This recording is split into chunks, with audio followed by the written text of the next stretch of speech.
Fala, meu lindo, minha linda, tudo bem com você? Que essa semana seja extraordinária na sua vida, que a mão do Senhor esteja sobre você, sobre a sua casa, e que essa mensagem seja uma resposta de Deus para você. Eu quero só te pedir um favor antes de começar a mensagem.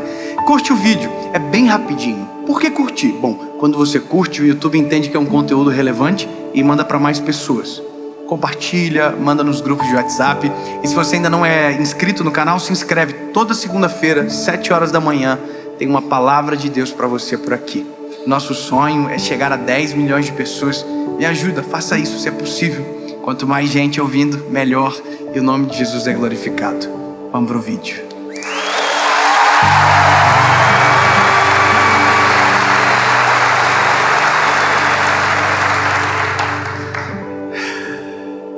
Evangelho de Jesus, conforme escreveu João, capítulo de número 11. Ah, Jesus, eu te amo. Ora, havia um certo homem enfermo chamado Lázaro. Lázaro de Betânia, da aldeia de Maria e de sua irmã Marta. Era aquela Marta que ungiu o Senhor com unguento e secou os seus pés com seus cabelos, cujo irmão Lázaro estava doente. Portanto, suas irmãs enviaram até ele dizendo: Senhor, eis que está enfermo aquele que tu amas. Quando Jesus ouviu isso, ele disse: esta enfermidade não é para a morte, mas para a glória de Deus, para que o Filho de Deus seja glorificado por ela. Aí um verso seguinte, eu vou pular alguns versos. O verso 17 diz: quando Jesus chegou, encontrou Lázaro já há 4 dias no sepulcro. O verso 32 diz: tendo, pois, Maria chegado onde Jesus estava, e vendo, lançou aos seus pés, dizendo: Senhor, se tu estivesses aqui, o meu irmão não teria morrido. João capítulo 11, verso 35 diz: Jesus chorou.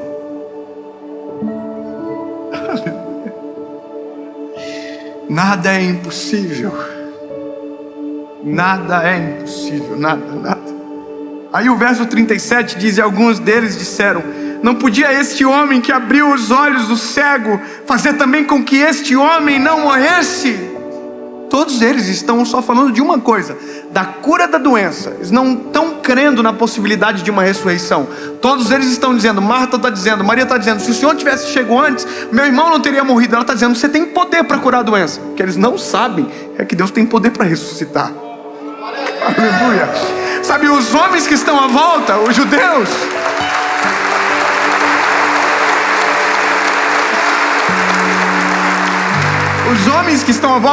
eles também não sabem. Então por isso que eles dizem: se ele dá vista aos cegos, ele podia ter curado esse homem também. Amém. Eu fico doido disso aqui. Aí, o verso 39 diz: Jesus, tirai a pedra. Aí a Marta, a irmã daquele que estava morto, disse: Senhor, a essa altura ele cheira mal, porque ele está morto há 4 dias. Disse Jesus: se tu creres, verás a glória de Deus. Verso 43, parte B: Lázaro, vem para fora. E Lázaro saiu para fora.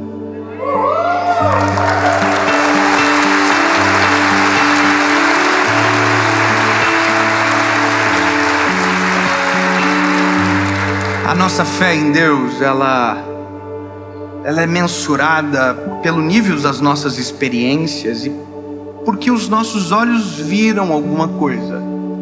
Nós precisamos de algumas experiências táteis com Deus. A gente precisa que em algum momento algum milagre aconteça para que a gente veja o agir de Deus, né?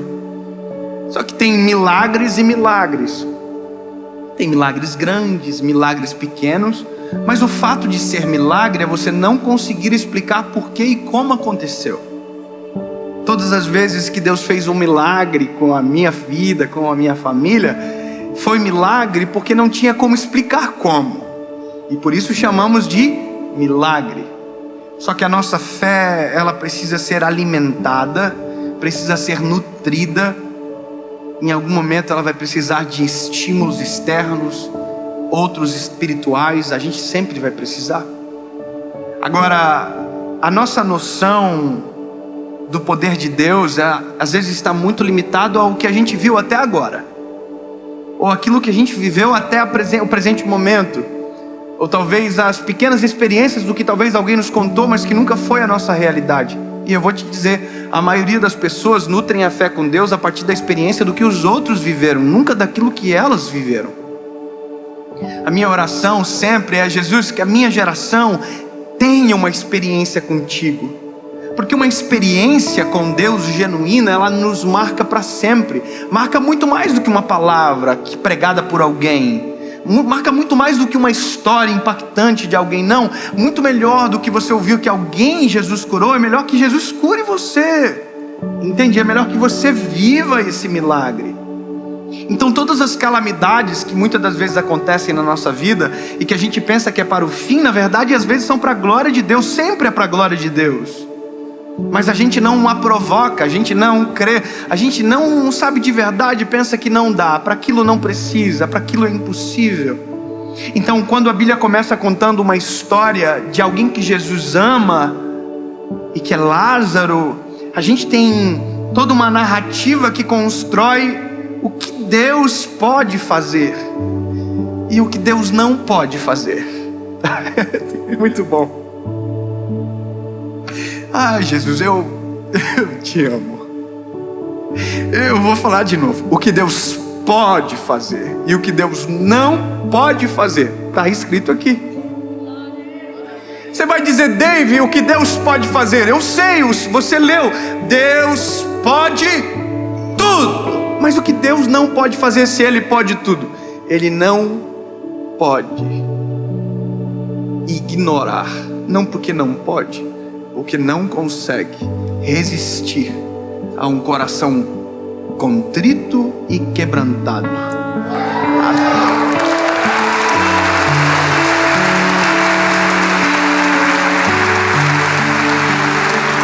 Então, não se trata na verdade do que Deus não pode, se trata daquilo que Deus não está disposto a fazer.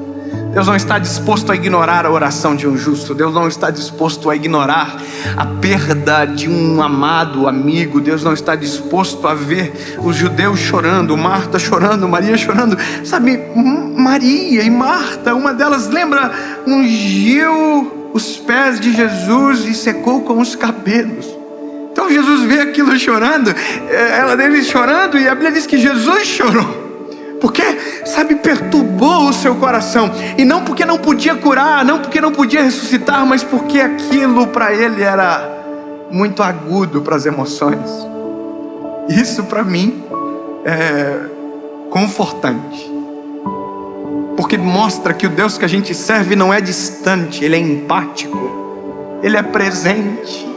Ele se importa com a minha dor, Ele se importa com o meu sentimento, Ele se importa com a minha lágrima, Ele se importa com o meu clamor, Ele me ouve. Aleluia.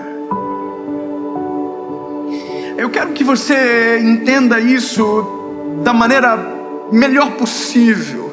Quando você chora, a Bíblia diz que quando nós choramos, oramos, o Espírito Santo conduz as nossas orações ao Pai com gemidos inexprimíveis. Ele sente. Quando a gente olha a parábola do bom samaritano,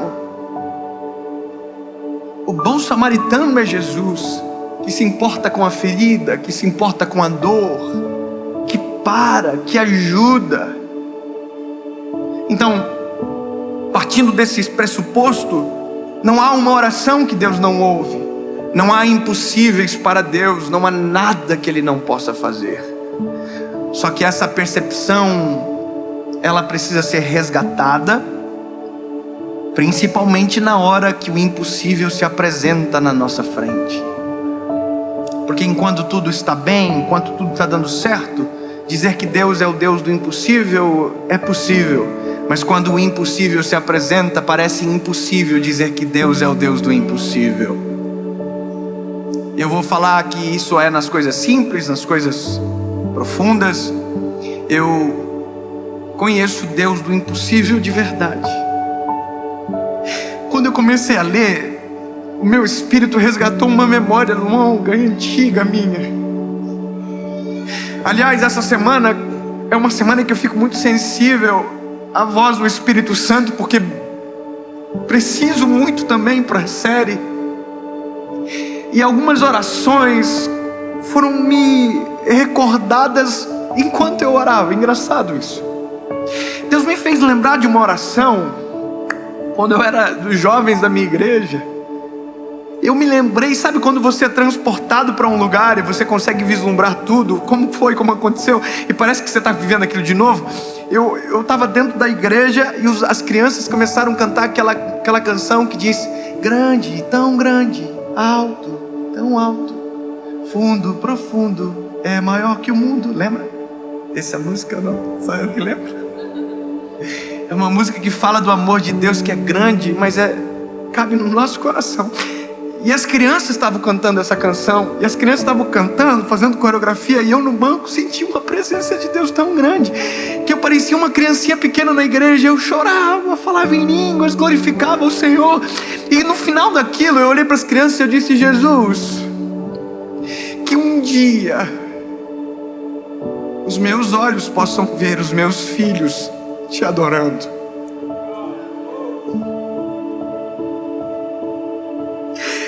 Que um dia eu possa ver, e parecia tão distante, tão longe, e agora de repente eu já tenho 3 filhos, e agora eles, só que agora eu resgato outras orações, eu começo a lembrar de todas as respostas, de todos os impossíveis. E agora, esses dias atrás, eu acho que até contei uma das mensagens no YouTube, mas eu tive uma experiência com meu filho, com o João, muito profunda com ele, sobre impossíveis. Impossíveis que são subjetivos, porque para mim parece ser impossível, e era naquele momento, mas para alguém pode ser muito simples, mas é milagre porque não se explica, lembra? O João passou mal a noite toda, vomitou a noite toda. E quando ele acordou, a gente tem um acordo na nossa casa de falar somente a verdade, mesmo que a verdade às vezes doa de ouvir. Então a gente fala: olha filho, você vai tomar vacina. A gente não fala que vai dar uma volta e tem um golpe. A gente fala a verdade. Então a gente fala: filho, vai tomar pique e dói, mas passa. O papai toma pique, também não gosta, e também isso é verdade. Irmão, eu morro de medo. Então como que eu vou mentir pro meu filho? Então a gente tem esse acordo. E aí quando ele acordou mal, vomitando muito, eu chamei ele e falei: filho, olha só, se você não melhorar, o papai vai ter que te levar no hospital. Aí, irmão, falar isso para um filho, quem é pai sabe aqui o que eu estou falando, né? Se a gente pudesse tirar a doença do nosso filho e colocar na gente, a gente fazia. Aí quando eu falei para ele no hospital, ele já marejou os olhinhos na hora. Aí eu falei para ele: filho, olha, e aí você vai ser examinado, provavelmente você vai ter que tomar um sorinho, filho, na veia, vai ter que colocar uma agulhinha. Vai doer um pouquinho, mas vai passar. Mas aí você vai ficar bonzinho, filho. Aí ele começou a chorar e falou: papai, eu não quero ir pro médico. E aí o meu lado pai, frustrado, conectou-se com o lado homem de Deus, que já viu milagres acontecendo. E sabe, eu olhei pro meu filho e disse: filho, tem uma saída. Isso é difícil fazer. Eu falei: filho, tem uma saída. A saída é a gente orar e o papai do céu curar você. Se o papai do céu te curar, filho, você não precisa ir para o hospital. Mas se o papai do céu achar que por bem a gente vai para o hospital, não tem problema. Quando eu falei isso,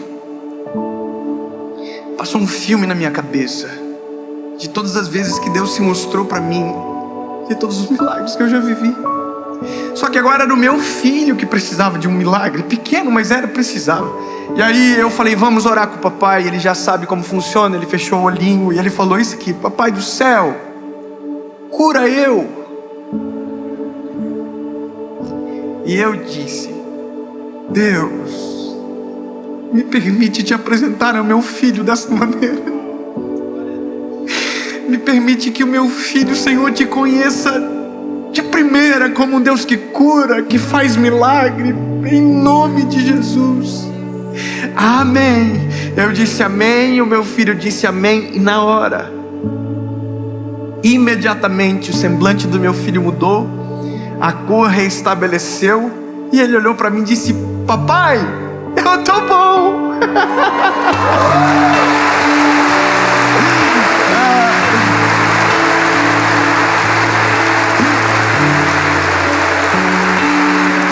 Aí eu falei: filho, você tá bom? Tô. Eu falei: amor, traz comida para ele, que ele estava comendo, vomitando tudo. Minha esposa picou bananinha, trouxe para ele, e ele comeu a banana e olhando para mim: eu tô bom, papai.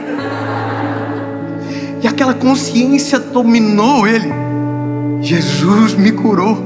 E ele passou a semana falando: papai do céu me curou, papai do céu me curou. Eu perguntava: o que aconteceu, filho? Fala pro amigo do pai. Papai do céu curou eu.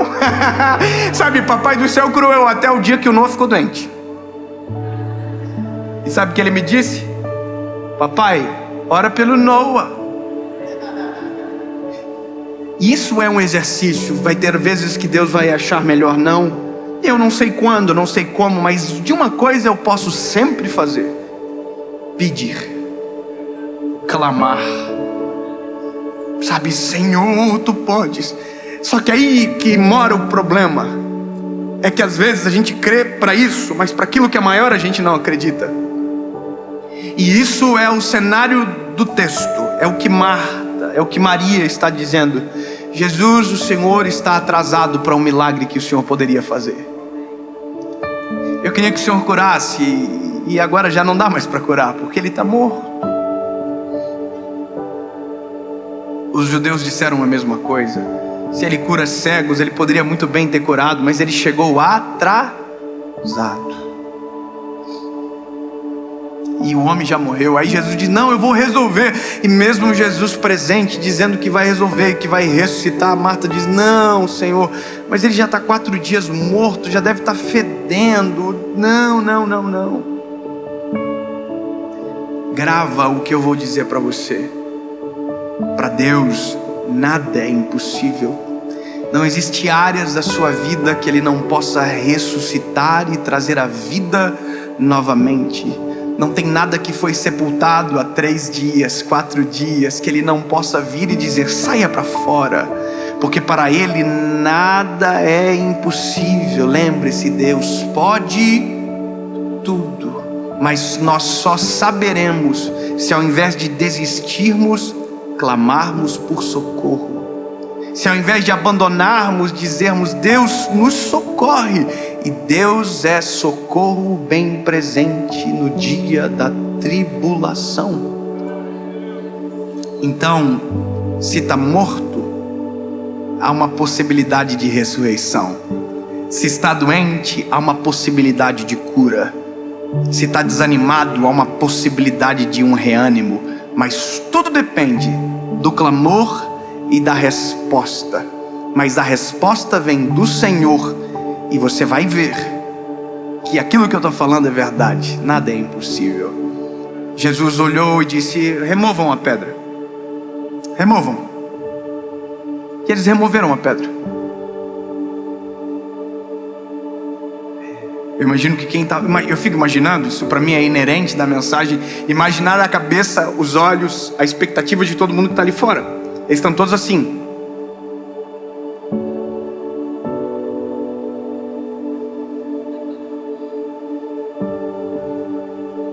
E aí, vai ressuscitar, será?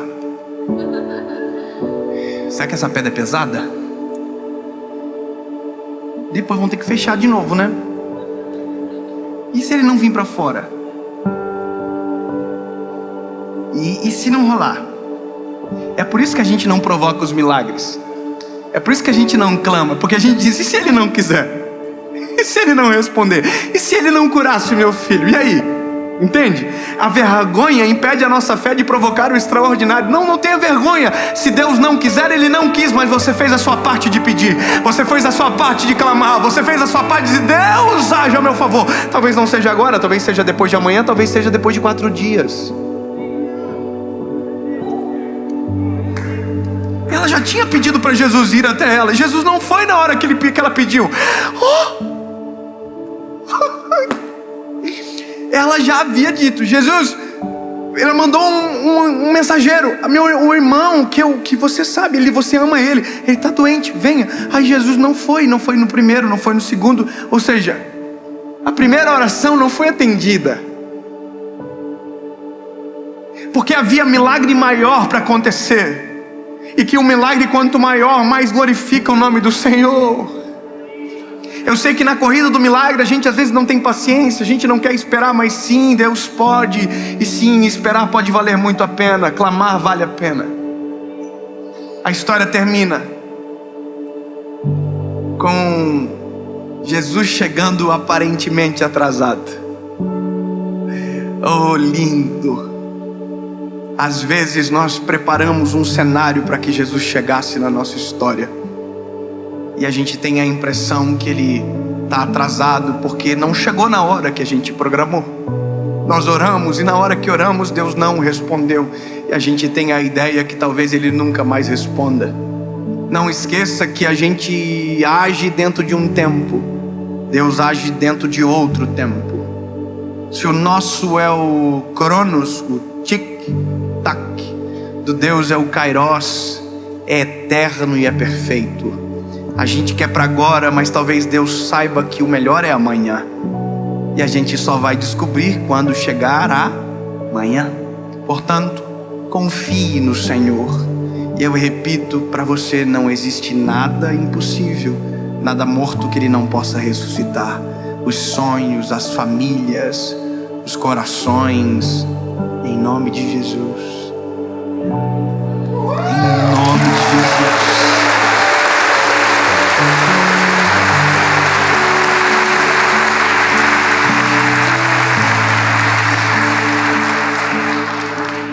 Lázaro saiu para fora. A Bíblia diz que ele estava atado, pés e mãos. Aí Jesus diz: desatem-o, tirem as ataduras.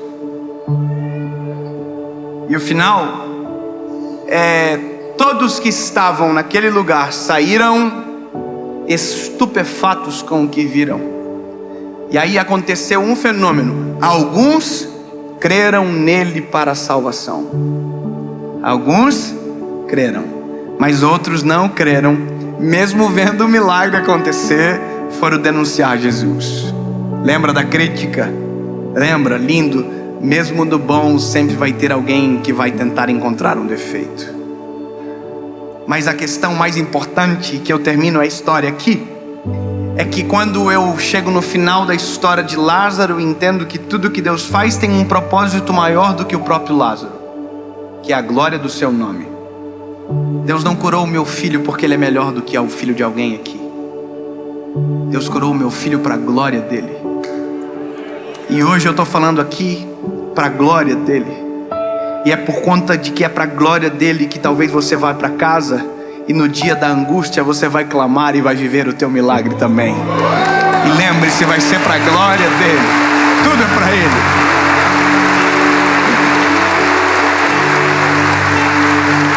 Portanto, ao invés de desistir do milagre, vamos orar pelo milagre. Deus, em nome de Jesus. Ai, lindo, é por isso que te amamos. Tu és poderoso para cumprir tudo aquilo que prometeu. Tu és bom, justo e misericordioso. E agora eu clamo pelas famílias, clamo pelos teus filhos que ouvem essa mensagem e que precisam de um milagre urgente. Faz o milagre, traz a cura, ressuscita aquilo que morreu. Cumpre o teu querer, Jesus, para a glória do teu nome. E que em alguns dias testemunhos cheguem desta palavra, pessoas curadas, transformadas e libertas. É nisso que eu creio, em nome de Jesus, amém.